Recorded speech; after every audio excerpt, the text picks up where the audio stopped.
Đôi khi trong cuộc sống có những điều bất như ý, có những chuyện làm ta giận, có những người làm ta sân. Vậy thì dặn lòng phải nhẫn nhịn thôi. Qua tai gió thoảng những lời chửi la, những câu nói xéo chửi xa, lời thô tí sóc chỉ là gió bay. Nhưng thương người chửi bậy này, chửi nhiêu khẩu nghiệp càng gây não nề. Dặn lòng đừng quá chấp nê, ôm tâm giận dữ, nguyện thề trả vây. Xanh xao ánh mắt hao gầy, lao vào bi hận, đọa đầy tấm thân. Trầm nằm trong chốn hồng trần, cõi lòng nhẫn nhục, tới gần thiện tâm. Nhẫn nghĩa là nhẫn nại, nhẫn nhịn. Nhẫn có thể dưỡng phúc. Ai trong đời cũng sẽ gặp phải những sự tình không thuận lợi, không hài lòng. Khi ấy, ta nhất định cần phải nhẫn. Từ xưa đến nay, người làm được việc lớn tất phải là người có đại khí. Người có đại khí tất phải có đại nhẫn. Nhẫn không phải là trốn tránh, chạy trốn, mà là một loại tích lũy năng lượng. Người biết nhẫn sẽ thường ít phạm sai lầm do hành động nhất thời. Người xưa có câu, lùi một bước, biển rộng trời cao. Đôi khi, lùi một bước là chính là tiến lên một bước. Lùi một bước, nhường nhịn một bước, sẽ có nhiều bạn bè hơn. Một người hiểu được khoan dung thì lòng dạ cũng nhất định rộng lớn. Những người này luôn không so đo, tính toán chi ly, cũng sẽ không vì chiếm được chút lợi nhỏ mà vui mừng khôn xiết. Những người luôn tính toán chi ly thường sống rất mệt mỏi. Đời chật chội khiến lòng ta sống hệt. Đường quanh co nên nhân thế quanh co. Ngày nắng hạ biến ta thành sa mạc. Ngõ đau thương, hồn vô cảm ơ thờ. Tôi không đợi mong anh bao hoàn hảo, vì chính mình đã toàn vẹn gì đâu. Chỉ xin thắp trong trái tim hoài bão, sống trên đời ý nghĩa, biết thương nhau. Sẽ sai sót nếu nghĩ mình luôn đúng, và mọi người ai nấy cũng đều sai. Người biết sống, sống giữa nền khác biệt, vẫn nhìn nhau, thông cảm, biết quan hoài. Trong bóng tối, ta vẫn nhiều cố tật, chớn buông lời, liền nghĩ đến tự thân. Ai cũng có những niềm riêng bí mật, để cho yên thì khoảng cách thêm gần. Lòng như nắng trải đều không một phía, hồn như mưa, mưa khắp cả ngàn phương. Tình như gió, gió tỏa về muôn hướng, sống như là không cố chấp, yêu thương. Mỗi ngày, chúng ta phải đối diện với bao nhiêu những điều không vừa ý, những bực bội và những tình huống vượt quá tầm kiểm soát của ta. Không phải lúc nào ta cũng có thể ngăn chặn những điều không như ý. Thế nên, tốt hơn, ta nên học cách làm quen với chúng và dần vui vẻ chấp nhận chúng. Hãy học cách để có thêm lòng kiên nhẫn, khoan dung và độ lượng. Hãy cố gắng nhìn nhận bản thân và mọi người bằng đôi mắt thân thiện, nhẹ nhàng hơn. Cũng đừng nên quá lo lắng khi bị thất bại. Hãy để quá khứ lại phía sau để có thể hoàn toàn tập trung vào giây phút hiện tại. Không cần khơi gợi những ký ức không vui rồi lấp vùi chính mình trong đó. Hãy học cách thiền tập. Mỗi ngày chỉ cần thiền vài phút cũng có thể thay đổi cuộc đời chúng ta. Sự an bình trong nội tâm sẽ đưa đến sự an bình, an lạc bên ngoài. Khi đau buồn hay mỏi mệt, nên biết tự an ủi lấy bản thân. Không có người lo lắng thì càng phải mạnh mẽ. Không có ai cổ vũ cũng phải biết tự bay lên. Không có người chiêm ngưỡng cũng cần thơm tho và tươm tất. Hãy quan sát cỏ dưới chân, hoa bên đường và lá trên cây. Sinh mạng dù khiêm tốn, nhưng chúng sống cuộc đời thật tươi đẹp. Sinh mạng dù vô thường ngắn ngủi, cũng không nên tùy tiện xem thường, vì không ai mua được sức khỏe cả. Có thời gian, nên ngắm sông núi mênh mông, để tinh thần được thư thái. Đừng quá khắc nghiệt với những việc quanh mình, vì mọi sự tồn tại đều có lý do riêng của nó. Đừng bình luận kẻ khác, đặc biệt là người mình chưa hiểu. Chúng ta chỉ có tư cách góp ý đối với những người bên cạnh mà mình thương yêu. Lúc tức giận thì không nên nói chuyện, vì sau đó ta thường hối hận về những lời đã lỡ thốt ra. Nên tha thứ đối với người từng làm mình tổn thương, nhưng nhất định đừng cho họ cơ hội tái phạm. Cuộc sống dù vất vả nhọc nhằn cũng đừng đánh mất lòng tự tin, vì những gì tươi đẹp đều đang ở phía trước. Phẩm chất dù cao quý hay hư hỏng tột cùng, cũng nhớ đối xử hiếu thuận với mẹ cha, vì mai kia chắc chắn bạn cũng sẽ trở nên già yếu. Đừng quên người giúp đỡ mình, đừng hận người đã từng yêu, và đừng bao giờ lừa dối người trao lòng tin cho bạn. 4. Tập sống tùy duyên. Giữa người với người có thể gần cũng có thể xa, giữa việc với việc có thể phức tạp cũng có thể đơn giản, giữa tình cảm với nhau có thể sâu cũng có thể cạn.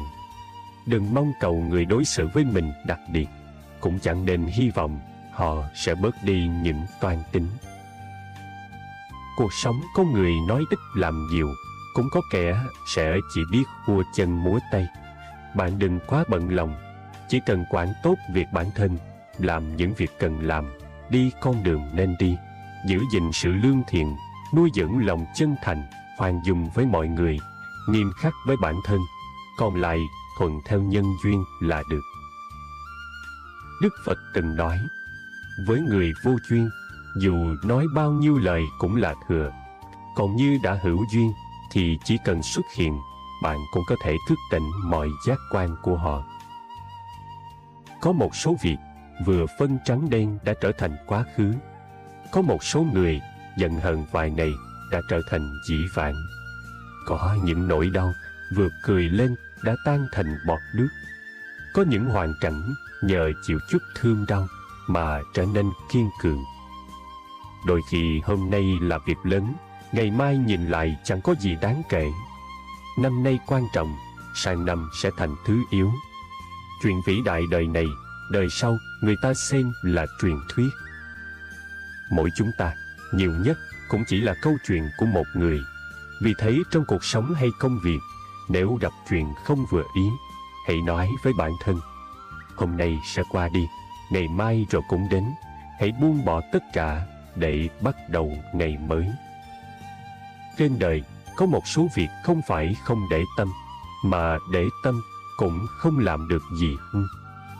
Cuộc sống không có nếu như, chỉ có hậu quả và kết quả. Đón nhận đời mình như thế nào là do bản thân lựa chọn, người khác không thể quyết định thay. Trưởng thành rồi, bạn sẽ biết cách lấy nụ cười đối diện với tất cả. Bất chợt một ngày tôi nhận ra, quá quan tâm đến một người sẽ tổn thương chính mình. Bất chợt một ngày tôi nhận ra, tình cảm là thứ chỉ có thể gặp mà không thể tìm. Bất chợt một ngày tôi nhận ra, có nhiều thứ chỉ có thể nắm lấy một lần, một khi buông tay là mất đi mãi mãi. Một sự việc nếu kỳ vọng quá nhiều sẽ dễ dàng thất vọng. Một tình cảm nếu trao đi quá nhiều sẽ khiến mình mỏi mệt. Một con người nếu chờ đợi quá lâu sẽ cảm thấy đớn đau. Thật ra trong cuộc sống không có khó khăn nào là không thể vượt qua. Trong cuộc đời không có con người nào là không thể rời bỏ. Nếu không được trân trọng, không còn ý nghĩa nữa, thì phải biết dứt khoát quay lưng. Bạn có thể rơi lệ, có thể đau lòng, nhưng tuyệt đối đừng tuyệt vọng. Bởi giọt nước mắt hôm nay sẽ là sự trưởng thành ngày mai. Mỗi vết sẹo sẽ trở thành sức mạnh để bạn kiên trì hơn trên con đường phía trước. Nếu đã từng sai lầm, chỉ quan tâm đến người mình yêu thích, thì từ đây hãy trân trọng người lo lắng cho mình. Hãy nghĩ đến một ngày bạn mất đi tất cả, trở thành kẻ trắng tay, thì ai có thể ở lại và nói, không sao, vẫn còn tôi ở đây. Ai đó là gia đình, bạn bè hay đơn giản chỉ là một người qua đường bất chợt. Đôi khi xem người khác quá quan trọng, kết quả trong mắt họ, mình lại chẳng là gì. 6. Thế nào là hạnh phúc? Một hôm tôi hỏi lòng, thế nào là hạnh phúc? Lòng bảo, thân khỏe tâm an là hạnh phúc. Cơ thể khỏe mạnh rồi, làm sao để tâm được bình an? Lòng lên tiếng, tâm vướng bận quá nhiều thứ, không tự do, thì tất nhiên không cảm nhận được sự yên an. Tôi lý luận, sống ở đời sao có thể không vướng bận? Lòng thông thả, nếu tâm không làm nô lệ cho hình thức, chính là tự do. Tự do thì sẽ thông dong và tự tại. Tôi chưa hiểu, tâm vốn ở bên trong hình thức, sao có thể không bị phụ thuộc? Lòng giảng giải, tâm là nơi dung chứa mọi cảm nhận của cuộc sống. Nếu nếm phải ngọt bùi hay cay đắng cuộc đời, đều có thể mỉm cười bước qua, sẽ không bị dính mắc. Tôi lại hỏi, sao mới được nhẹ nhàng như thế? Lại nghe thấy tiếng lầm. Danh lợi được mất, giống như chiếc cầu bập bênh. Không được thì thấy thiếu thốn, được rồi lại muốn nhiều hơn. Nếu tâm an ổn vững vàng, thì đâu cần mệt mỏi, chạy theo gió đông, với những cơn rông xuống lên bất chấp. Tôi thắc mắc, tâm ta rộng hay thế giới lớn hơn? Lòng trả lời, trời đất bao la hay cuộc đời nhỏ bé, đều do tâm cảm nhận. Và có mặt thì vạn vật phản chiếu qua tâm cũng theo đó mà hiện ra. Đẹp xấu cũng từ đây mà thành. Tôi băn khoăn, vậy chúng ta đang đi đâu trong cuộc đời này?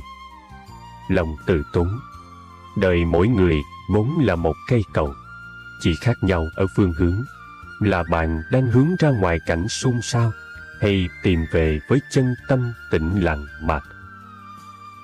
7. Thấu hiểu và cảm thông. Thấu hiểu giống như cây cầu, ở hai đầu cầu chính là con đường. Nếu không có cầu thì không thể đi từ đường bên này sang đường bên kia được. Cảm thông giống như cây dù, người đứng bên dưới luôn có cảm giác được che chở. Nếu vắng đi những điều đó, thế giới này sẽ trở nên vô cùng lạnh lẽo. Thấu hiểu giúp ta bước khỏi vùng u tối, đến với một quang cảnh mới, giống như đi qua cây cầu sẽ đến với con đường lớn. Những phiền não u ám cũng tự hóa thành bướm bay đi. Tục ngữ nói, lùi một bước thì trời cao biển rộng. Khoan dung người khác cũng là cách đối xử tốt với bản thân, vì tha thứ cho người thì nụ cười sẽ ở lại với mình.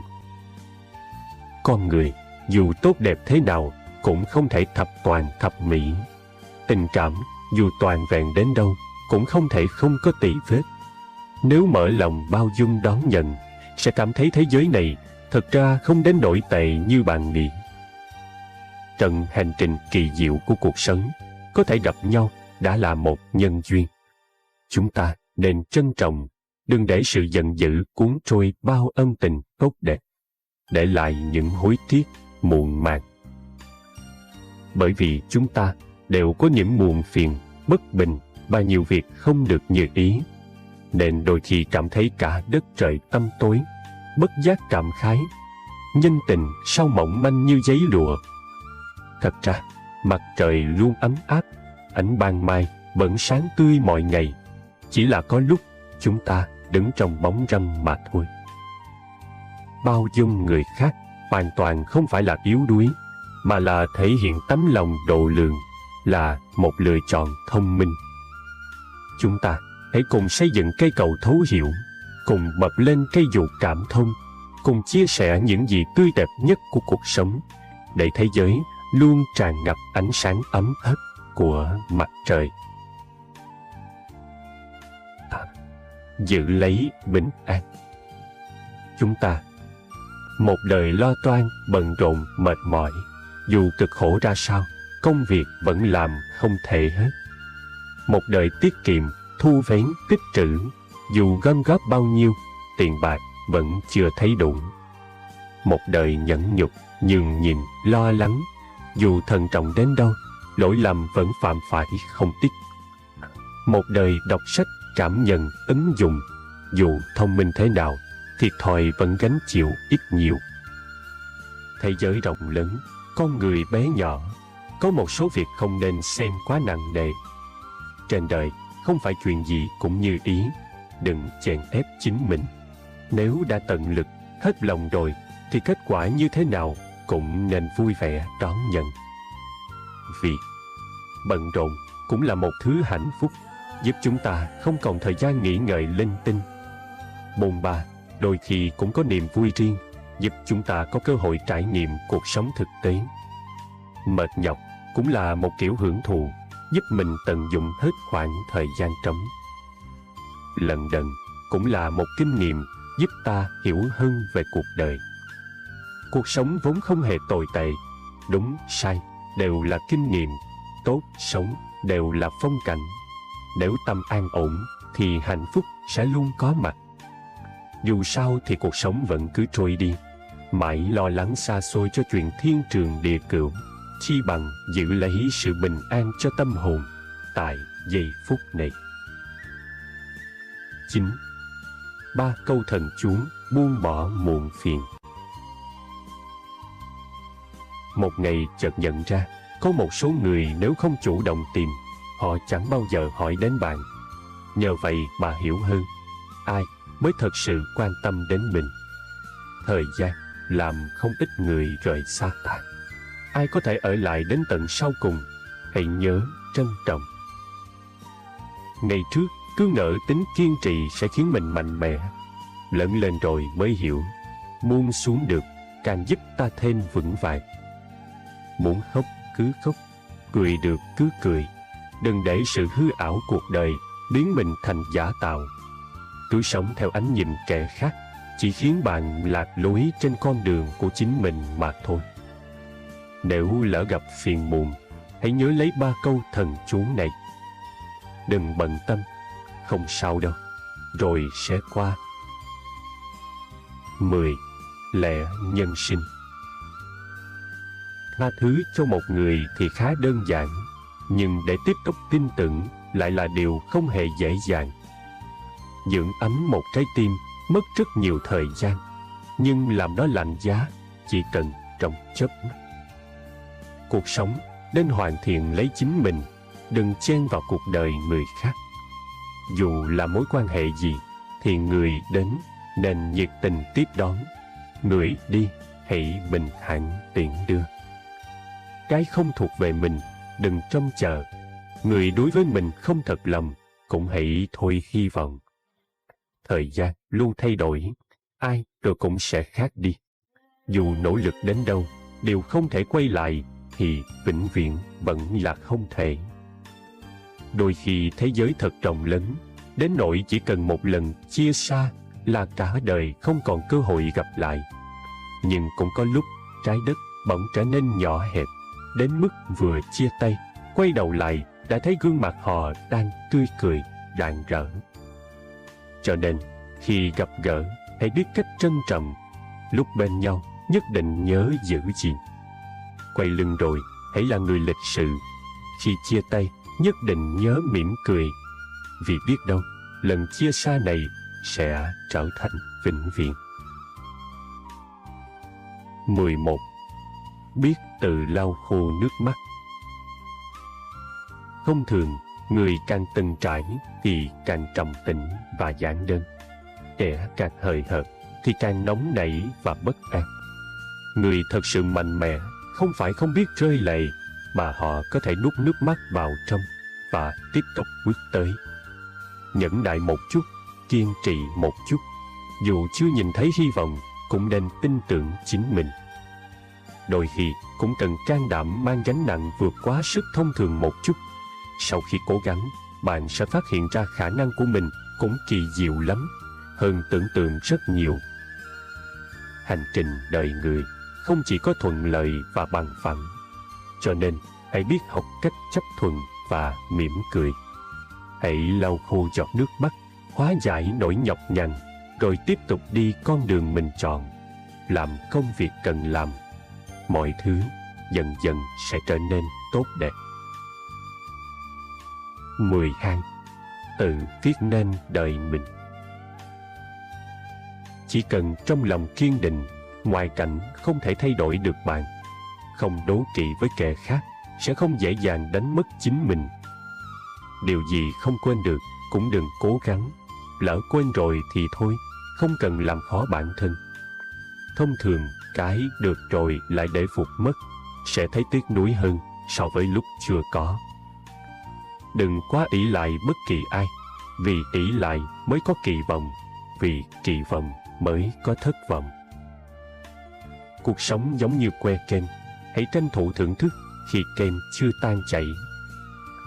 Trên đời này vốn không có quá nhiều nếu như. Bạn là tác giả của đời mình, không cần phải viết một kịch bản quá bi ai hay bất hạnh. Đừng đứng ở một góc xa xôi chờ đợi rồi lo lắng, sợ hãi. Hãy mạnh mẽ bước tới, nhất định sẽ tìm được phương hướng. Thế giới dù kỳ diệu đến đâu, nhân tình dù tốt đẹp thế nào cũng không mấy liên quan đến bạn. Bạn là bạn, chỉ cần trang bị cho mình đôi cánh thật tốt, rồi bay đến nơi muốn đến là đủ. 13. Để cuộc sống vui vẻ hơn. Hãy thực tập, cho đi nhiều hơn. Người và người qua lại với nhau đều dùng tâm cảm nhận. Bạn tốt với ai, họ nhất định sẽ biết và có cách đền đáp. Đòi hỏi ít lại, bớt đòi hỏi người khác, yêu cầu bản thân nhiều hơn. Không nhiều tham vọng thì sẽ bớt đi những suy tư, toan tính. Hóa giải hận thù. Đời người như một làn khói tỏa, sanh ra hai tay trắng, chết đi cũng không mang theo được gì. Tha thứ cho người khác cũng là giải thoát cho chính mình vậy. Tập sống đơn giản. Cuộc sống vốn không hề phức tạp. Hãy thực tập sống đơn giản nhất có thể. Dành thời gian quan tâm nhiều hơn đến người thân cùng bạn hữu. Bạn sẽ cảm nhận được niềm vui và ý nghĩa sự sống. 14. Giữ cho mình một lý do để cười. Mỗi người đều có những ưu điểm khác nhau, không cần chứng minh với bất kỳ ai. Chỉ cần mình nỗ lực phát huy, mọi người sẽ cảm nhận được. Một phút giận hờn khiến mình mất đi 60 giây vui vẻ trong đời. Nên chúng ta hãy học cách tùy thuận, xem mọi việc nhẹ nhàng một chút. Bất luận thế nào, chỉ cần bản thân lựa chọn thì sẽ không có chuyện đúng, sai hay hối hận. Vì mọi quyết định đều có lý do riêng. Đôi khi chỉ cần mình hiểu là đủ. Như trong tình cảm, người thật lòng thương yêu tuyệt đối sẽ không rời xa bạn. Dù có 100.000 lý do để từ bỏ, cuối cùng họ cũng sẽ tìm được một duyên cớ để tiếp tục kiên trì. Yêu thương không phải vì tìm thấy sự hoàn mỹ, mà biết cách bao dung lấy những cái chưa vẹn toàn. Đừng để nước mắt mình rơi một cách dễ dàng, vì khi cười, thế giới sẽ cùng cười với bạn. Lúc khóc, bạn chỉ có thể khóc một mình. Hãy làm một người điềm tĩnh, sống một đời lương thiện, nở nụ cười trên môi, có niềm tin trong lòng, thì cuộc sống sẽ luôn luôn tươi đẹp. 15. Cũng là một cách sống. Ở đời, thời gian không đủ nhiều để dành cho việc hối hận. Ăn rồi thì đã ăn rồi, không cần phải nói lại. Yêu rồi cũng đã yêu rồi, không cần phải lăn tăn. Tan rồi thì đã chia xa, không cần phải níu kéo. Đời mỗi người chẳng qua cũng chỉ là một hành trình. Vinh hoa phú quý như hạt sương trên hoa cỏ buổi sớm mai. Lúc sanh ra không mang gì đến, thì khi chết đi cũng không đem được gì theo. Được, mất cũng chẳng là gì, cứ thuận theo tự nhiên, sẽ bình an. Bạn đối với một người có thể không là gì, nhưng đối với người khác có khi lại là bảo vật vô giá. Hãy nhớ giá trị của mình ở đâu để có cách ứng xử phù hợp nhất. Không cần mời quá nhiều người bước vào cuộc đời mình. Gặp người thương mình sẽ học được cách cảm ơn. Gặp người mình thương, tự nhiên biết cách chia sẻ.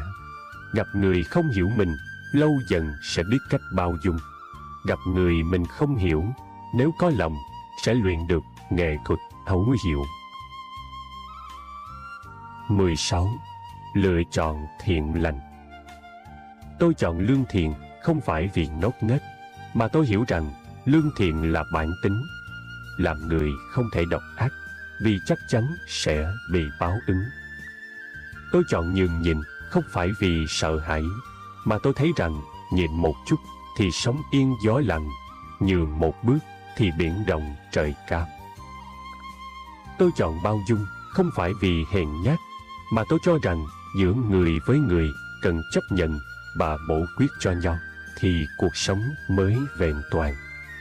Tôi chọn im lặng không phải vì thiếu hiểu biết, mà tôi nghĩ rằng khi đối diện với hiểu lầm, oan ức và không công bằng, nếu mở lòng không tính toán để nhìn ra xa, thì chuyện gì rồi cũng sẽ nhẹ nhàng qua đi. Tôi chọn tha thứ không phải vì thiếu nguyên tắc, mà tôi cảm nhận rằng bỏ qua cho người cũng là tha thứ cho mình. Không thể vì một sai lầm nhất thời mà xóa bỏ tất cả. Tôi chọn thành thật không phải vì quê mùa, mà tôi nhận ra rằng sống với sự thật nhẹ nhàng hơn nhiều so với việc che đậy điều giả dối. Tôi trọng tình nghĩa không phải vì cố chấp, mà tôi muốn cùng những người bạn của mình chia sẻ khoảng thời gian quý giá khi có duyên gặp nhau. Không thể giả tạo, không thể lừa dối, vì tôi biết giả tạo và lừa dối không thể mang lại những người bạn tốt, những kết quả mỹ mãn. Đâu cần phải chấp nhất thị phi. Bị người hiểu lầm mà không phân trần là rộng lượng. Sự việc thật giả, thời gian sẽ cho câu trả lời tốt nhất. Bị người tổn thương mà không oán trách là lương thiện. Tình đời thay đổi nóng lạnh, thời gian sẽ chứng minh tất cả. Bị người vu khống mà không buồn giận là có tu dưỡng. Phẩm chất tốt sống, thời gian sẽ soi sáng tỏ tường. Ở đời, nhiều khi hơn nhau không phải do bạn nhìn thấu bao nhiêu chuyện, mà quan trọng ở chỗ bạn biết xem nhẹ những việc gì. Tấm lòng rộng hay hẹp không phụ thuộc việc quen biết người nhiều hay ít, mà có thể bao dung được những ai. Người chấp nhận thiệt thòi không có nghĩa là thua thiệt. Sớm muộn gì cũng sẽ có sự bù đắp xứng đáng. Người nhường nhịn không hề mất mát gì ngoài sự tự tôn.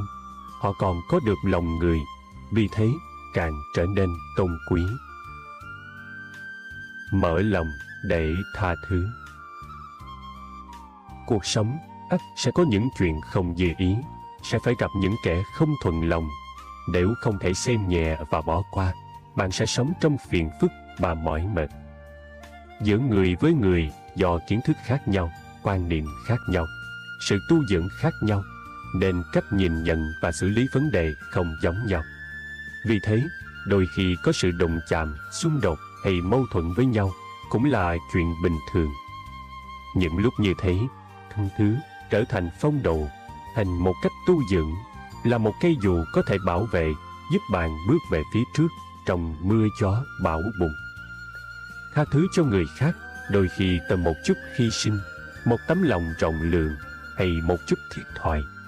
Đó hoàn toàn không phải nhu nhược hay yếu đuối, mà để con đường bạn đi rộng rãi và thoáng đãng hơn.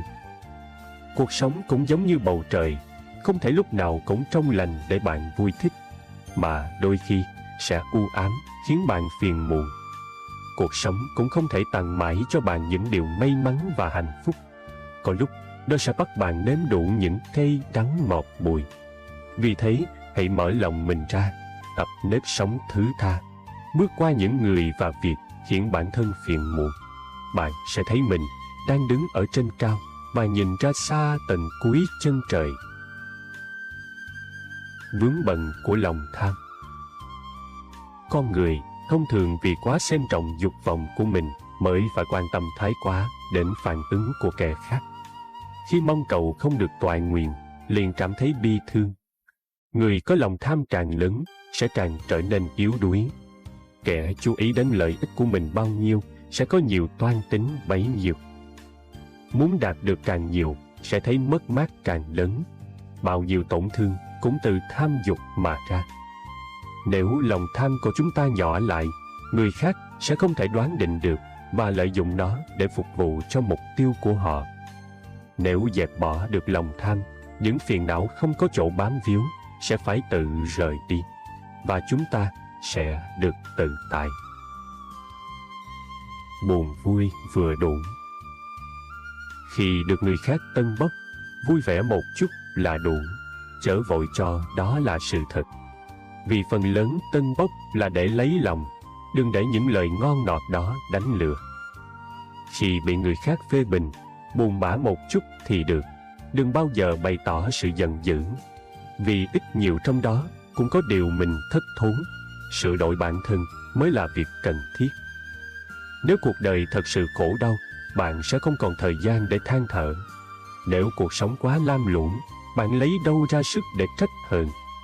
Vì tất cả vẫn chưa đến mức cùng cực, bạn mới còn tâm trạng để khóc than, kể lể. Bất kể ở đâu hay lúc nào, hãy nhớ rằng mình sống là cho bản thân. Vì vậy, làm việc gì chỉ cần không thẹn với lòng, tròn vẹn bổn phận cá nhân là được. Số mệnh từ nội tâm sanh. Khi chọn lựa con đường, cũng chính là lúc bạn quyết định vận mệnh của mình. Đừng quá bận lòng về quá khứ, hãy sống trọn vẹn với hiện tại và hướng tầm nhìn về tương lai. Ngày mai chắc chắn sẽ trở nên tươi đẹp. Biết đời vui ẩn giấu buồn, biết hân hoan đã vô thường một bên. Nguyện từ nay dứt lãng quên, sống đời tỉnh thức thắp đèn tuệ tri.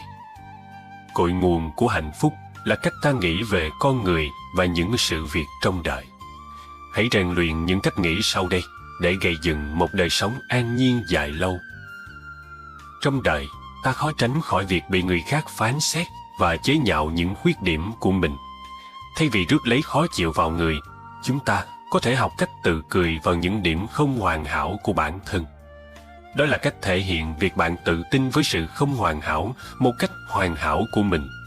Biết thừa nhận mình thì mới dễ dàng tiến bộ được. Việc bạn và người khác không đồng quan điểm là một việc bình thường. Bạn không cần phải thay đổi nếu như quan điểm của mình không giống với bất kỳ ai. Chỉ cần bạn sống không hại mình, hại người, không hổ thẹn với lương tâm là được rồi. Có những người được cuộc đời ưu ái hơn nhiều người khác. Đây không phải là lỗi của bất kỳ ai. Chúng ta buộc phải chấp nhận điều chẳng dễ gì chấp nhận này, rằng cuộc sống vốn dĩ không công bằng. Bạn cứ cố gắng phấn đấu từng ngày hướng đến mục tiêu của mình. Nếu không đến được đích mình muốn, thì ít nhất bạn cũng đã tiến đến điểm xa hơn chỗ bạn đã từng đứng. Bạn cũng nên biết rằng bạn sẽ không bao giờ có được mọi thứ mà mình muốn. Trong mỗi giai đoạn cuộc đời, bạn sẽ tha thiết muốn một hay vài điều gì đó. Ngay cả khi bạn đã có cái mình muốn rồi, bạn sẽ lại muốn có thêm cái khác. Điều quan trọng là bạn cần học được cách hài lòng với những gì mình đang có để bớt cảm thấy căng thẳng. Mỗi ngày, chúng ta đều phải lựa chọn những việc nào nên làm và không nên làm. Hãy cân nhắc trước khi đưa ra sự lựa chọn để tránh lãng phí thời gian vào những việc không đáng. Cái gì cũng có hai mặt, cho nên đừng vội tin vào những câu chuyện chỉ được kể từ một phía. Đừng để những hình ảnh hào nhoáng trên mạng xã hội dắt mũi bạn. Hãy tìm hiểu mọi thứ thật kỹ càng trước khi đặt niềm tin. Có thể những người chọn cách sống lương lẹo sẽ đạt được nhiều thành tựu nhanh chóng hơn, nhưng mà những ai chọn làm người tốt thì mới có thể đi đường dài. Hãy là một người tốt cho dù bạn có bị cuộc đời đối xử tệ bạc đến đâu đi chăng nữa. Đơn giản là vì làm người tốt trước hết giúp chúng ta có thể có một giấc ngủ ngon, vì không phải lo lắng bất kỳ chuyện xấu nào của mình chẳng may bị phát giác. Nếu như bạn trông chờ người khác đem đến hạnh phúc cho mình, thì hãy yên tâm là bạn sẽ phải thất vọng dài dài. Hãy yêu thương cuộc đời và con người mà lòng không chờ đợi sự gì cả. Như thế thì bạn sẽ luôn được thanh thản. Hãy sống sao không thẹn với lòng, giống người cô phụ bước sang sông. Dù hoa kia chẳng vì ta nở, chờ mong chi suối chảy ngược dòng. Hãy sống cho tròn vẹn kiếp người, vui buồn thành bại cũng qua thôi. Xuân xôn xao lá chờ thu rụng, sống để thương cùng, sống thành thơi. Thế gian như một tấm gương, nếu mặt mày ta nhăn nhó, bóng hình trong gương cau có. lỗi đó đâu phải là gương. Cuộc đời là một tấm gương, cười, bóng trong gương cười lại, vì thế chớ nên ngần ngại, nhìn ai gửi nụ cười hiền. Thế gian lắm nỗi muộn phiền, nếu lau gương lòng cho sáng, sẽ thấy đời luôn tỏ ràng, dù ngoài kia vẫn mù sương. Mọi người là một tấm gương, bài học hằng luôn phản chiếu. Nếu lòng có thương và hiểu, đời vi diệu ngát hương hoa. Chào mừng bạn đang đến với kênh Một Đời An Nhiên. Cuộc đời ngắn ngủi, thấy sự phù sinh, hợp tan như nước. Trong hành trình kỳ diệu của cuộc sống, có thể gặp nhau đã là một nhân duyên. Đêm qua chiếc lá lìa đời, có con chim nhỏ đứng ngồi không yên. Sáng ra dưới gốc sầu riêng, xác chim nằm đó, hồn thiên thu rồi. Trần vô tận cuộc luân hồi, chim và lá đôi người bạn thân. Ngờ đâu một chút tình trần, lao đao lận đận bao lần vì nhau. Hôm nào lá chợt úa màu, chim thôi giọng hót, hư hao vỏ vàng. Chữ tình trói buộc nhân gian, thoát ly nào có dễ dàng mấy ai. Kiếp ni rồi lại kiếp mai, gặp nhau dệt mộng, tàn phai lục trọc. Hồn chim thác xuống cõi âm, ngờ đâu lá cuốn xa xăm đỉnh trời. Lá và chim ở hai nơi, chim trời lệ khổ, không lời nói năng. Chữ tình dựng vách núi ngăn, bờ ni bến nọ thành A Tăng Kỳ. Chữ tình là cái chi chi, nghìn đời chưa cạn, khổ như ri hè. Có một câu chuyện như thế này. Ngày xưa, có ông lão nọ cứ vui cười ca hát suốt ngày. Thế là có người hỏi: sao ông vui tươi mãi thế? Ông lão đáp: trời sinh ra muôn loài muôn vật, trâu, chó, dê, ngựa. Người là sinh vật cao nhất, tức tối linh ưa vạn vật. Ta được làm người, đấy là điều sướng thứ nhất. Trời sinh có người tàn tật đuôi què, ta may mắn được lành lặn, đấy là điều sướng thứ hai. Người đời thường vì sự giàu có danh vọng mà phải gian khổ, ta có đủ ăn một ngày 3 bữa không lo lắng gì cả, ấy là điều sướng thứ ba. Sinh lão bệnh tử là điều không ai tránh được, ta cũng sẽ chết như bao người, thế thì việc gì phải buồn lo chuyện chết.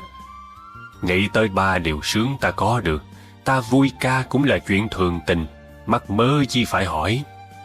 Lặng yên giây phút này, ngồi xuống cùng cỏ cây, nhìn nắng reo trên lá, ngủ trên đầu ngón tay. Lặng yên từng phút giây, nghe tim mình gõ nhịp. 3.600.000 ngày, có khi nào mỏi mệt. Lặng yên và nhận biết, hoa kia cũng là người, chẳng vì ai tươi nở, mà hoa cứ mỉm cười. Lặng yên nghe mưa nhỏ, tí tách ngoài mái hiên. Mưa nghìn năm vẫn thế, vui buồn cảm nhận riêng. Lặng yên nghe gió thoảng, mang theo hương trần gian. Đến đi không hò hẹn, cảnh gió đời thanh thang. Lặng yên và thư thái, nhìn mây bay cuối trời, buồn cái tôi nặng nặng, thấy mình là muôn nơi. Rất nhiều khi, nỗi đau khổ của con người xuất phát từ nỗi sợ bị mất một điều gì đó, mất ai đó vốn đã rất quen thuộc với mình. Khi thực sự bị mất mát, họ chao đảo, mất luôn mục đích sống, rơi vào khổ đau, không cách nào chấp nhận được sự thật. Thực ra, không ai có thể mất những thứ mình không sở hữu. Cái gì đã thật sự thuộc về bạn thì sẽ luôn luôn thuộc về bạn. Cái gì không thuộc về bạn thì dù bạn có cố gắng giữ chặt, gắn níu kéo thế nào, thì nó vẫn sẽ cứ rời đi. Khi bạn nhận ra được những thứ bạn đang khăng khăng nhất định phải có, rồi sau đó dần bớt mưu cầu chúng, bớt phụ thuộc vào chúng, thì bạn sẽ dần tự do hơn, hạnh phúc hơn. Hãy cứ yêu thương chân thành nhất có thể, nhưng cũng đừng để sự an nhiên, hạnh phúc của chính mình phụ thuộc quá nhiều vào một ai đó. Thỉnh thoảng, ta hay suy nghĩ về cái chết và sự mong manh của đời người như một người vừa trải qua một cơn thập tử nhất sinh. Những suy nghĩ đó sẽ tiếp thêm cho ta sức mạnh để dám bứt mình khỏi những điều phù phiếm. Nếu chỉ còn một ngày để sống, liệu ta có còn bon chen, hối hả, giành giật với đời, với người? Liệu ta có còn tỏ ra trì trệ, lười biếng, hời hợt với bản thân? Liệu ta có còn vô tâm, vô cảm, toan tính với những người xung quanh? Liệu ta có còn buông thả tâm mình theo những thú vui vô nghĩa? Có còn giữ trong lòng những hận thù, oán ghét, những hành động xấu ác? Liệu ta có còn thốt ra những lời nói, làm những hành động làm tổn thương người khác? Hay ta chỉ muốn một sớm mai bình yên, ngồi dưới hiên nhà, muốn ăn một bữa cơm đạm bạc với gia đình, muốn nhìn kỹ ánh mắt của những đứa con thơ, nhìn kỹ nét tần tảo, chịu thương, chịu khó của cha mẹ, muốn nói điều gì đó để làm người thương vui lòng? Khi đối diện với cái chết, ngay cả những dòng máu thật lạnh, những trái tim thật băng giá cũng sẽ nồng ấm lại. Khi đối diện với cái chết, những được, mất, hơn, thua, những tham vọng vật chất, những hận thù sâu đậm đều không còn đáng kể nữa, đều sẽ mờ phai đi, nhẹ tên. Khi không còn thời gian để chọn nhiều hơn, người ta tự khắc biết chọn thứ đáng quý nhất. Họ sẽ chọn suy nghĩ yêu thương thiện lành. Họ sẽ chọn sống chân thành, tử tế với người. Họ sẽ chọn việc ý nghĩa để làm. Họ sẽ chọn lời dễ thương để nói. Họ sẽ chọn ánh mắt hiền để nhìn cuộc đời. Họ sẽ chọn đôi tay ấm để nắm lấy tay người khác. Họ sẽ chọn bước nhẹ đôi chân để tránh làm tổn thương những nơi mình đã đi qua. Và họ sẽ chọn hơi thở nhẹ nhàng, định tĩnh để lắng nghe cuộc sống nhiều hơn. Biết là vậy, nhưng sao ta cứ mãi không chịu làm chủ được mình, cứ bị những điều bất thiện, những danh, lợi, thiệt hơn trong cuộc đời cuốn đi? Những lúc như vậy, xin ta hãy luôn nhớ, cách để có thể thương được mọi thứ trong cuộc sống đầy khắc nghiệt này chính là nghĩ rằng mọi thứ rồi sẽ mất đi. Thật vậy, mọi thứ rồi sẽ mất đi. Mỗi sớm mai thức giấc, hãy sống như thể hôm nay là ngày cuối cùng trong đời. Suy nghĩ này sẽ thôi thúc ta biết nhìn đời bằng đôi mắt yêu thương, biết sống với lòng biết ơn và nỗ lực hết mình, bởi ta không biết mình có còn cơ hội để nói lời cảm ơn, nói lời xin lỗi hoặc làm những việc mình rất muốn làm nữa hay không. Nếu sớm mai ta còn có thể nhìn thấy ánh mặt trời, hãy nhớ cảm tạ cuộc sống này bằng trọn vẹn trái tim. Mới đó đã sang đến tháng 10, thời gian cứ thế lẹ làng trôi. Ngày đi đêm tới không dừng nghỉ, lưu dấu tàn phai trên mắt môi. Mới đó màu hoa đã úa rồi, tiếng cười tao ngộ chợt xa xôi. Hân hoan phiền muộn vời theo gió, quyện áng mây thu và cuối trời. Ta đến nơi đây ắt vạn lần, mộng gì rồi cũng hóa hư vân. Nằm mơ quán trọ thành quê cũ, nên trót vương mang lắm nợ nần. Sáng nay sờ sững nghe tin bạn, đi vội chưa chào giả điệt nhau.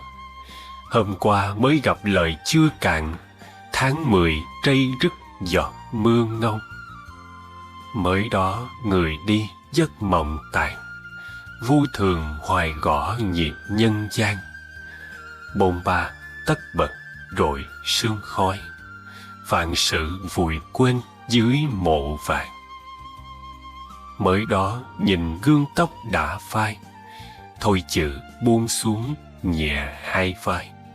Ta về kẻo chậm hoàng hôn xuống, lỡ chuyến đò ngang khóc hận hoài. Chào mừng bạn đang đến với kênh Một Đời an nhiên. Như một chiếc lắc đồng hồ, cuối cùng rồi cũng trở về với trạng thái tĩnh lặng. Chúng ta cũng như những đóa hoa bay, tung cánh vượt lên bầu trời cao, trải qua phong ba nắng hạn, thì cuối cùng rồi cũng đáp trở về bình yên nơi đại địa. Thời gian một kiếp người không đủ nói lên chiều dài sâu xa của đoạn đường luân hồi sinh tử. Có thể sẽ là nghìn kiếp vạn năm, bồn ba lưu lạc, cũng có thể chỉ là một sát na mong manh, bỗng chốc trí tuệ sáng bừng. Những ước định đời người thường bị giới hạn trong nghịch cảnh và khổ đau. Ai có trải qua khúc đoạn trường mới có thể thấm nhuần tình thương vạn thể. Đôi khi lòng giản đơn, ôm một tâm niệm thương người, chỉ cần một chút thấu hiểu, một chút từ bi, lỗi lầm lại hóa thành ánh sáng. Khổ đau ai ai cũng e ngại, dục lạc cố cản cũng lại lao vào. Người chỉ muốn phần an yên, phần đắng cay chẳng ai thay ta nhận lạnh. Ước vọng bình yên vốn dĩ chẳng khó tìm, chỉ cần lòng người chịu buông bỏ, không tranh đoạt, không mong cầu, không nắm giữ, không tạo tác. Vô sự tại đây rỗng rang có mặt. Đâu cần phải ngửa mặt kêu trời xanh, cúi đầu tìm bậc quý nhân cứu nạn. Lâm vào nguy khó, chân chậm đạp khổ đau cũng là để cho ta trải nghiệm cái cảm giác đoạn trường mà ta vì vô minh đã từng gây ra cho chúng sanh suốt bao năm, dù là vô tình hay hữu ý. Không có nỗi khổ đau nào giống nỗi khổ đau nào, mỗi đoạn đường sinh tử lại chất chứa thêm nhiều bài học trải nghiệm khác nhau, cốt để cho trí tuệ lớn thêm, đậm sâu cùng năm tháng. Thế gian có bao nhiêu chúng sanh, thì hồng trần có bấy nhiêu trải nghiệm. Ngụp lặng trong biển khổ nhân gian là nơi bắt đầu đoạn hành trình trải nghiệm của riêng mỗi người, nhằm tìm ra cho mình bản chất chân thực vẹn nguyên của tạo hóa. Cuộc đời một con người như một đồ thị hàm số, tung hoành lên xuống theo các ẩn số cao thấp ngắn dài. Giao điểm nông cạn hay thâm sâu thì cuối cùng cũng đi ngược trở về gốc chân không ban đầu của thực tánh. Khổ đau không đáng lo sợ, quan trọng là ta nhận ra được gì từ chính những nỗi khổ niềm đau và đứng lên chắp vá lại trái tim mình. Đừng lo sợ, đừng hoang mang, cứ ôm trái tim sáng trong mà đi vào cuộc đời với tâm hồn rỗng lặng, mắt thấm từ bi. 3 bước trên đường có thiện thần đưa chân dẫn lối. Người đồng lý tưởng, cảm ứng tất thành, giữa chốn nhân gian, người không cô độc. Mọi sự rồi lại qua, ta rồi sẽ yên bình trở lại. Ai hay trong một tách trà, có hồ sen ngát mượt mà dâng hương. Ai hay trong gió ngàn phương, đã mang hơi thở trùng dương xanh ngời. Tay em cầm mảnh giấy rời, nhìn sâu chiếc lá trên đồi nằm im. Ai hay trong một cánh chim, chở theo nỗi nhớ trái tim xa nhà. Hữu thân giữa chốn ta bà, là vương bóng dáng hằng sa luân hồi. Ngửa bàn tay dưới mặt trời, lặng nhìn hội ngộ bao đời xa xôi. Nên người nào có xa tôi và thế giới chẳng rời xa nhau. Khi người mang vết thương sâu, hồn tôi lân mẫn nguyện đau vì người. Khi người nở một nụ cười, bàn chân tôi bước thảnh thơi nhiệt cùng. Ai hay một trái tim nồng, mở ra ôm được muôn lòng thế gian. Để có thể tồn tại, con người không thể sống biệt lập, mà cần luôn tương tác với bạn bè, gia đình, xã hội và với cả vũ trụ bao la. Dù ta có tài năng đến đâu, dù chuẩn bị kỹ càng đến mức nào, thì những điều bất như ý vẫn cứ xảy ra theo lẽ tự nhiên của nó. Có thành, ắt có bại, có hợp, ắt có tan. Nhưng hầu hết mọi người chẳng ai muốn bại bao giờ. Loài người khổ đau là bởi có mong muốn mọi sự thường hằng, trong khi bản chất cuộc đời là vô thường. Có những lúc đối diện sự tàn phá của vô thường, con người như sắp gục ngã. Nhưng nếu biết thẩm thấu triết lý duyên sinh, con người sẽ hiểu rằng bấy lâu mình đã hưởng thụ quá nhiều những tặng phẩm của vũ trụ. Đây vũ trụ lấy lại một ít để chia sớt cho người khác. Đó là lẽ tự nhiên, chứ đâu có gì là cay đắng. Mặt khác, có những người bất chấp khổ đau của người khác để tư lợi cho mình, để làm vui cho chính mình. Thế nên, trong cái được, cái vui của người này luôn tiềm tàng cái mất, cái buồn của người khác.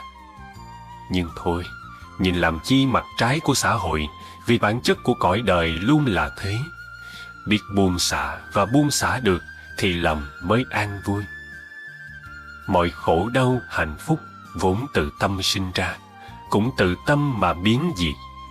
Thế nên, tâm ta như thế nào thì cảm nhận của ta về chính cuộc đời ta sẽ như thế đấy. Trả ai cái kiếp luân hồi, về nơi cố quận mà ngồi thông dong. Trả luôn mấy bận lưng còng, gá thân rồi tự đèo bồng nghiệp duyên. Trả bao tâm thức đạo điên, theo con sóng biển tan miền đại dương. Trả tình mấy bận tơ vương, dùng dằn lũy kiếp mù sương gập ghềnh. Liêu xiêu bóng trúc qua thềm, sông thời gian vẫn bồng bềnh lòng trôi. Còn gì sót lại trong tôi, thả theo mây trắng bên trời loãng tan.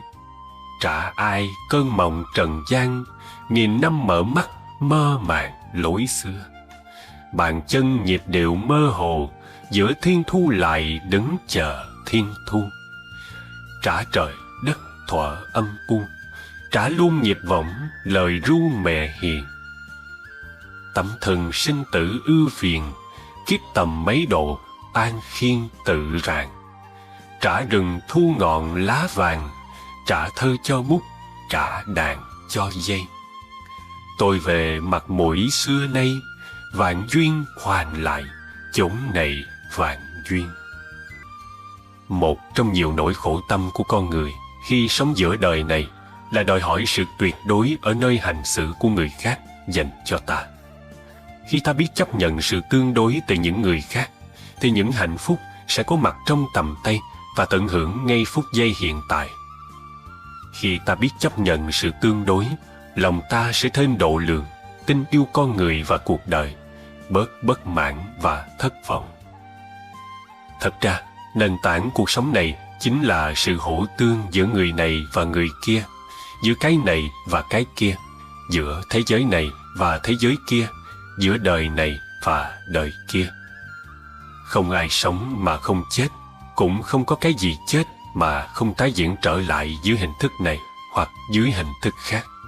Vì sống là hỗ tương, nên cuộc sống là tương đối. Cho nên ở đời, không ai có thể sống hoàn toàn độc lập, cũng không ai là hoàn hảo tuyệt đối. Sống tuyệt đối là sống mà không chết, hay chết mà không còn tiếp tục luân chuyển tái sinh. Sống tuyệt đối là sống không có một chút lỗi lầm. Điều này chỉ có thánh nhân thì may ra có thể.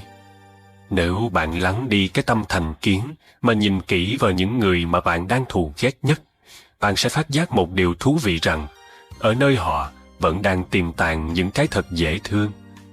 Thế nên, phải chăng sự dễ ghét ở nơi những người bạn đang thù ghét ấy chỉ là những cái dễ ghét tương đối mà thôi. Và khi bạn quan sát khách quan những người bạn đang yêu thương, trân trọng nhất, bạn sẽ thấy ngay rằng họ cũng có những sơ suất, lỗi lầm, có nhiều điểm không hoàn hảo. Thế nên, phải chăng những điểm dễ thương ở nơi những người bạn đang quý trọng ấy cũng chỉ là sự dễ thương tương đối mà thôi. Khi biết đời không có chi hoàn toàn tuyệt đối, ta sẽ không thù ghét thậm tệ quá đáng những người ta cảm thấy không dễ thương. Khi biết đời không có chi hoàn toàn tuyệt đối, ta sẽ buông bỏ và thoát ra được những nhiệt tình mê muội, những cư xử cảm tính theo kiểu khi thương cụ ấu cũng trò. Nói tóm lại, khi ta có cái nhìn khách quan vào thực tại, ta sẽ có những cảm giác dễ chịu khi tiếp xúc với những quan điểm, với những người dễ thương hay không dễ thương. Xưa nay, con người thường tự động giam hãm mình trong ngục tù của thương và ghét, của những sự tuyệt đối do con người tự tạo dựng. Ta không tuyệt đối, nhưng ta lại muốn mọi điều chung quanh phải tuyệt đối, và đó là lý do khiến ta khổ. Một khi bạn đã ngộ ra điều này, xin hỏi bạn rằng ai là người có thể giúp bạn sống hạnh phúc hơn, tư duy tích cực hơn và hành xử khách quan hơn?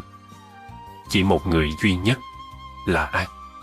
Đó chính là bạn. Nếu thường tâm niệm đời không có chi hoàn toàn tuyệt đối, ta sẽ cảm thấy dễ dàng và dễ chịu trong mọi mối tương giao. Hạnh phúc chỉ bắt đầu nảy nở khi ta biết chuyển đổi cái nhìn từ nội tại. Hạnh phúc chỉ đến khi lòng ta thực sự mở cửa mà thôi. Người thật tâm tu đạo thì không nên sợ gặp khốn cảnh, vì chính khốn khó mới có thể rèn luyện tâm tính, nâng cao tâm thức và giúp trí tuệ bạn tăng trưởng. Chân chính tu hành chính là tu ngay trong cuộc sống hàng ngày. Nếu bạn dùng tấm lòng rộng lượng dung nạp hết thảy, bao dung hết thảy, bạn sẽ không có việc gì là nghĩ không thông. Bạn sẽ xem hết thảy mọi người là người tốt, xem hết thảy sự tình, hoàn cảnh gặp phải đều là chuyện tốt. Đây không phải là những lý thuyết suông mà đã có thực tế chứng minh. Hãy nhớ kỹ câu nghiêm khắc đối với bản thân, rộng rãi đối với người khác. Tức là khi mình mắc lỗi sai thì hãy nghiêm khắc tự kiểm điểm. Khi người khác mắc lỗi sai thì mình đừng quá khắt khe trách cứ họ. Việc xử thế cũng như vậy. Hãy đối tốt với lãnh đạo, đồng nghiệp, cấp dưới và mọi người nói chung.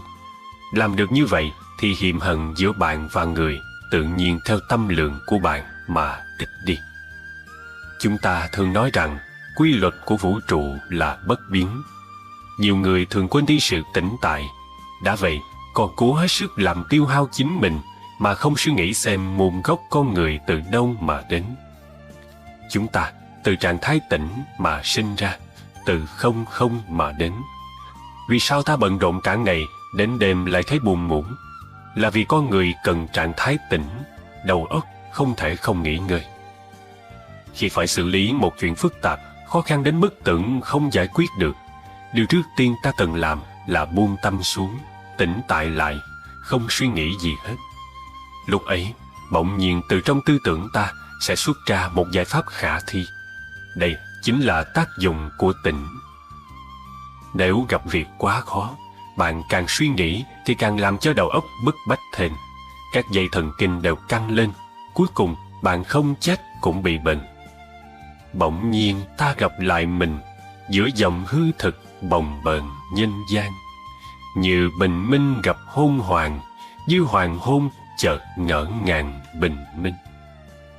Ai càng hướng đến vị tha, càng nghe an lạc nở hoa trong lòng. Ai càng vị kỷ đèo bồng, bất an phiền não, lòng vòng khổ đau. Lắng lòng mà nhận thức sâu, chính ta không có lấy đâu của mình. Ngõ quanh khắp chốn hữu tình, hiểu rồi thương gửi, ánh nhìn cảm thông. Bốn bề Nam Bắc Tây Đông là bà con cả, đời không kẻ thù. Khi một người được hỏi rằng hạnh phúc là gì, thì người đó đã trả lời: hạnh phúc có nghĩa là những gì hoàn hảo trong cuộc sống đã được đủ đầy, đã được lấp đầy và đã được tìm thấy. Nhiều người luôn muốn trở nên hoàn hảo hơn và nghĩ rằng sự hoàn hảo sẽ đem lại hạnh phúc.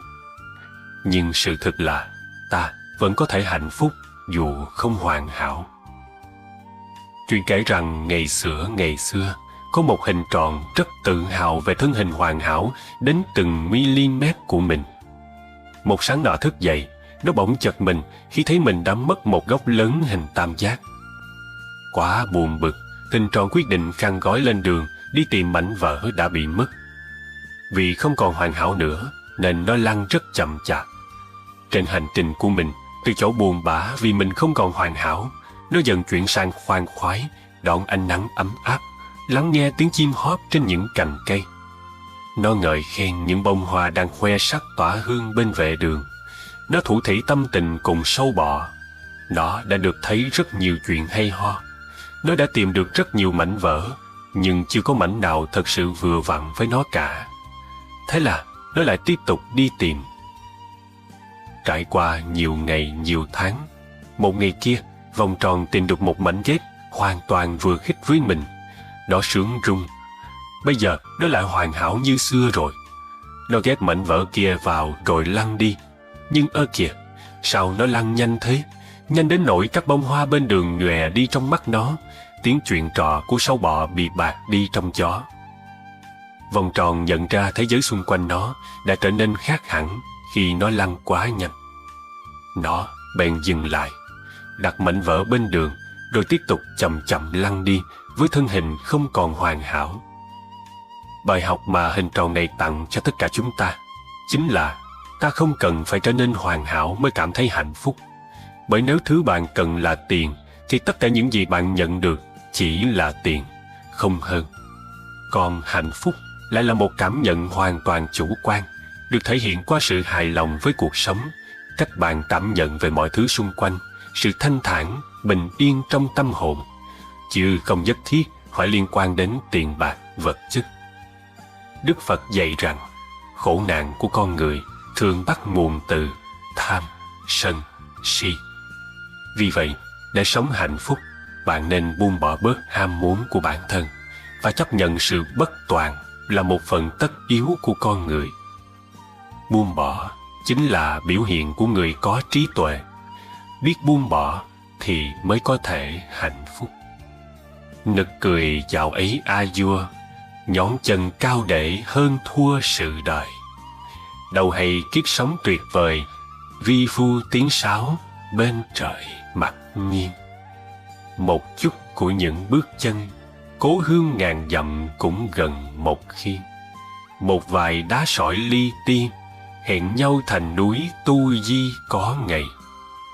Một chút tình thương mở bày, người vui mình cũng đong đầy niềm vui. Một chút nhường nhìn bước lui, nghe hồn thanh thản biển trời bao la.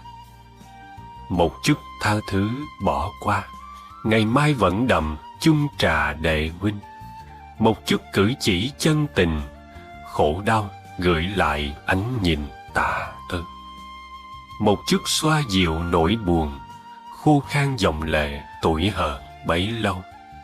Một chút lời hỏi han nhau, lòng biên giới bỗng nhịp cầu bắc sang. Một chút thôi, giọt nắng vàng cũng làm ấm buổi đông sang lạnh lùng. Một chút nến giữa gian phòng, bóng đêm muôn thuở bàng hoàng lặng thinh. Một chút tiếng kệ lời kinh, chiều kia rơi vỡ tâm tình un mê. Một chút gieo hạt bồ đề, vị lai hoa chát xum xuê đầy cánh. Một chút là ý niệm lành, đâu ngờ giọt nước viên thành cơn mưa. Một chút ni chớ hững hờ, đời nghe an lạc từng giờ gọi tên. Một chút này chẳng bỏ quên, con đường hạnh phúc bước thênh thang hoài. Hãy sống như Đức Phật, người không sở hữu bất cứ thứ gì, nhưng có thể sử dụng tất cả mọi thứ. Hãy thưởng thức, chứ đừng cố chiếm hữu. Ai cũng biết một điều đơn giản rằng, khi đến và rời khỏi thế gian này, ta chỉ có hai bàn tay trắng. Vậy tại sao phải cố tìm cách chiếm giữ tất cả cho riêng mình, những thứ chưa bao giờ thuộc về mình? Tấm thân ta là vật thân thiết nhất, ta đi đâu cũng kè kè nó. Ấy thế mà Phật bảo, nó không là của ông, huống hồ là những thứ ngoại thân. Thế sao ta mãi lao tâm khổ tướng, mãi tạo nghiệp trầm luân làm chi? Sen kia không tách khỏi bùn, giữa bùn sen bẩn vô cùng ngát hương. Sống trong thế sự mù sương, dù đời vạn nẻo một đường ta đi. Trong trí tuệ có từ bi phải có tuệ tri dắt diều. Tùy duyên sống với mọi điều, khéo đưa thuyền lướt thủy triều sang sông. Hiểu thì sống thật thông dâm. Chào mừng bạn đang đến với kênh Một Đời An Nhiên. Một mảnh hồn nho nhỏ, như mây hoài lang thang, chẳng khi nào dừng lại, sống lạc loài hoang mang. Hồn âu lo thấp thỏm trên vạn nẻo đường đời, niềm vui nằm phía trước, cỏ xanh bên kia đồi. Hoa từng ngày tươi nở, nhưng đời không nụ cười, mỗi ngày hoài trăn trở, hạnh phúc nào xa xôi. Một hôm hồn an tình, quay trở về với thân, thở vào ra dừng lại, nghe đời vui trong ngẩn. Thì ra chân hạnh phúc nằm ngay trong cõi lòng, bình yên và sâu lắng, chan hòa cùng mênh mông. Một mảnh hồn vui thuẫn vừa tìm thấy quê nhà, tại nơi này đã đủ dứt thăng trầm xót xa. Trả ai cái kiếp luân hồi, về nơi cố quận mà ngồi thông dong. Trả luôn mấy bận lưng còng, gá thân rồi tự đèo bồng nghiệp duyên. Trả bao tâm thức đạo điên, theo con sóng biển tan miền đại dương. Trả tình mấy bận tơ vương, dùng dằn lũy kiếp mù sương gập ghềnh. Liêu xiêu bóng trúc qua thềm, sông thời gian vẫn bồng bềnh lặng trôi. Còn gì sót lại trong tôi, thả theo mây trắng bên trời loãng tan. Trả ai cơn mộng trần gian, nghìn năm mở mắt mơ màng lối xưa. Bàn chân nhịp điệu mơ hồ, giữa thiên thu lại đứng chờ thiên thu. Trả trời đất thuở âm u, trả luôn nhịp võng lời ru mẹ hiền. Tấm thân sinh tử ưu phiền, kiếp tầm mấy độ an khiên tự rạng. Trả rừng thu ngọn lá vàng, trả thơ cho bút, trả đàn cho dây. Tôi về mặt mũi xưa nay, vạn duyên hoàn lại, chốn này vạn duyên. Sự lo lắng không giúp bạn dẹp bỏ được sự khó khăn ngày mai, nhưng sẽ lấy đi sự bình an hiện tại. Cho nên, hãy sống đơn giản, nói năng nhân hậu và thương yêu chân thành. Chúng ta đều biết, xe hơi có kính trước lớn hơn nhiều so với kính chiếu hậu. Đời người cũng vậy, quá khứ của chúng ta không quan trọng bằng tương lai. Tuy nhiên, thỉnh thoảng ta cũng nên nhìn vào quá khứ để lấy chút kinh nghiệm, để biết sống trọn vẹn với hôm nay và định hướng được ngày mai, phải không? Bà hãy nhớ, khi chúng ta cầu nguyện cho người khác, vũ trụ sẽ lắng nghe lời cầu nguyện ấy và chuyển năng lượng lành của ta đến người đó. Thế nên, những khi ta cảm thấy bình an, hạnh phúc, hãy nhớ rằng có thể có ai đó trên đời đã cầu nguyện cho ta. Người ta thường nói, một nụ cười bằng 10 thang thuốc bổ, phải không? Vậy thì tại sao chúng ta không yêu thương bản thân nhiều hơn, yêu thương cuộc đời nhiều hơn và cười với cuộc đời, với mọi người nhiều hơn? Những lúc thân tâm mệt mỏi, thật khó khăn nở nụ cười. Nhưng nếu nhoẻn môi cười được, hoa lòng khô héo dần tươi. Những lúc đời bạc như vôi, bao thiệt thòi ta gánh chịu. Ngày đó nếu biết mỉm cười, xả buông tâm hồn nặng trĩu. Cuộc đời gác ghênh đàm tiếu, đừng sống trong miệng người ta. Nhẹ nhàng mỉm cười không nói, ngày tháng chi rồi cũng qua. Ai sống lỗi lầm với ta, mỉm cười lòng thêm độ lượng. Biết đây là cõi ta bà, con người ưng gây nghiệp chướng. Những lúc khổ đau vất vưởng, cứ lạc quan một nụ cười. Khi sống tốt theo điều thiện, trời không tuyệt lộ con người. Hãy để tình thương lên ngôi, ngày thêm nồng nàn nghĩa sống.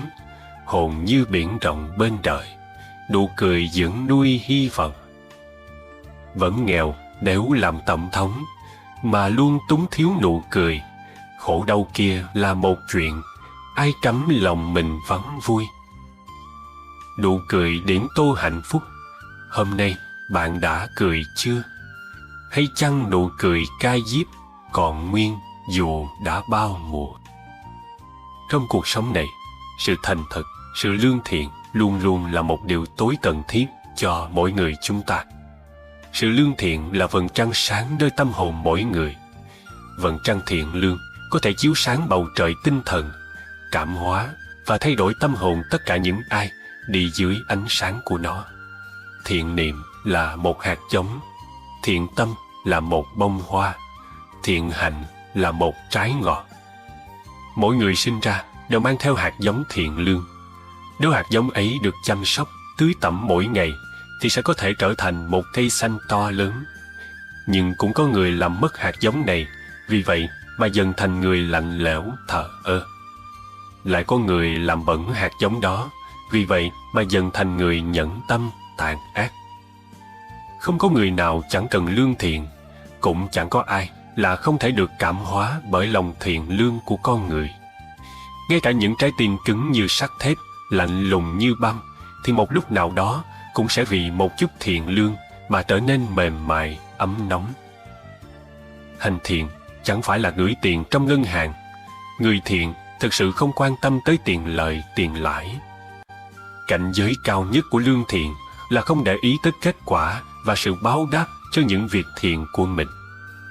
Tìm ta một cội nghỉ chân, giữa chan chát nắng, giữa tầm tã mưa.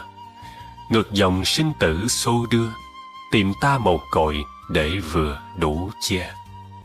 Lối quen khập khiễng đi về, gót chân đã mỏi, đam mê đã trùng. Ta từ vô thỉ mịt mùng, bước chưa ra khỏi một vùng nhân duyên. Tìm ta một cội chân nguyên, vào nương bỗng mất, nhập miệng vô ương. Khi cuộc đời đưa ta một quả chanh chua, đừng sợ, hãy dùng nó nấu ăn hoặc pha một ly nước chanh mát lành. Nếu như bạn đón nhận một việc với suy nghĩ bi quan, chán nản, thì những trắc trở trong cuộc sống của bạn chính là những quả chanh chua. Nhưng một khi bạn đón nhận sự việc đó với tinh thần lạc quan, yêu đời và tâm hồn rộng mở, thì những trắc trở sẽ trở thành ly nước chanh tuyệt vời. Nhăn mặt nếm quả chanh chua hay thích thú thưởng thức ly nước chanh mát lành đều do chúng ta lựa chọn. Thời gian có thể giúp chúng ta lớn lên, nhưng chưa chắc khiến cho người ta trưởng thành. Chỉ khi va vấp và đối mặt với những biến cố trong đời, con người ta mới dần khôn lên và hiểu biết nhiều hơn. Người có trí tuệ khi ở một mình sẽ quản thúc tốt cái tâm của mình, xem đó là cơ hội tốt để tự kiểm điểm bản thân. Khi tiếp xúc với người khác, người đó sẽ biết quản tốt cái miệng của mình, xem đó là cơ hội để khiêm tốn, học hỏi. Chào mừng bạn đang đến với kênh Một Đời An Nhiên. Trong cuộc sống, khi chúng ta cảm thấy mất hy vọng và cuộc sống bế tắc, hãy lắng đọng, mỉm cười và tự nói với chính mình: tôi ơi, hãy thư giãn một chút. Đây chỉ là khúc quanh, chứ không phải đường cùng. Tất cả những điều mình có trong đời sống này đều là tạm bợ. Nếu được hanh thông, hãy vui hưởng vì nó sẽ chóng qua. Nếu không thuận lợi, đừng lo lắng vì nó sẽ không kéo dài.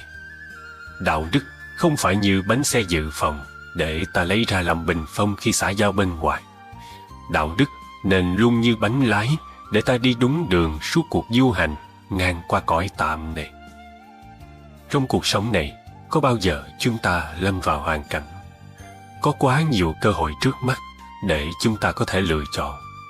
Và con người mà, ai cũng muốn mình thập toàn thập mỹ, cho nên cũng muốn những lựa chọn thập toàn thập mỹ để xứng với bản thân mình, muốn được là cái tốt nhất và muốn được chọn cái tốt nhất. Ngày nọ, anh sinh viên trẻ tuổi và một người thầy già cùng trao đổi về sự hoàn hảo. Anh sinh viên say sưa nói về khát khao kiếm tìm sự hoàn hảo. Người thầy chăm chú lắng nghe, rồi nhẹ nhàng cất tiếng: thầy có thể đề nghị em làm một việc được không? Dạ, con rất sẵn lòng. Phía trước mặt chúng ta là sân cỏ. Em có thể ngắt cho thầy một lá cỏ em cho là đẹp nhất và hoàn hảo nhất không? Với điều kiện là em chỉ được đi thẳng về phía trước để chọn lá cỏ, không được bước lùi lại. Anh sinh viên đứng dậy, bắt đầu tìm kiếm lá cỏ hoàn hảo nhất. Ngay từ bước chân đầu tiên vào sân cỏ, anh đã nhìn xuống và đã thấy một lá cỏ xanh mướt. Anh toàn đưa tay định ngắt nó, thì lại thôi, vì anh vừa phóng tầm mắt ra phía trước và thấy nhiều lá cỏ đẹp hơn nó nhiều. Anh bắt đầu bước tiếp bước chân thứ hai, rồi thứ ba, thứ tư. Nhưng cũng như những lần trước, khi định ngắt lá cỏ dưới chân, thì anh lại thấy những lá cỏ khác ở phía trước trông đẹp hơn, hoàn hảo hơn. Cứ thấy, anh rảo bước tìm kiếm một lá cỏ thật hoàn hảo. Nhưng anh có biết đâu rằng, vì mải mê tìm kiếm mà đã đi đến phía bên kia khoảng sân lúc nào không hay. Ở bước chân cuối cùng ấy, với một khoảnh cỏ nhỏ nhoi trước mặt, anh đành ngắt lá cỏ đẹp nhất trong đó và quay lại nơi người thầy đang đứng đợi. Gương mặt anh không còn hào hứng như lúc đầu, có lẽ vì anh đã hiểu ý nghĩa việc mình vừa làm. Anh lặng lẽ đưa cho người thầy lá cỏ.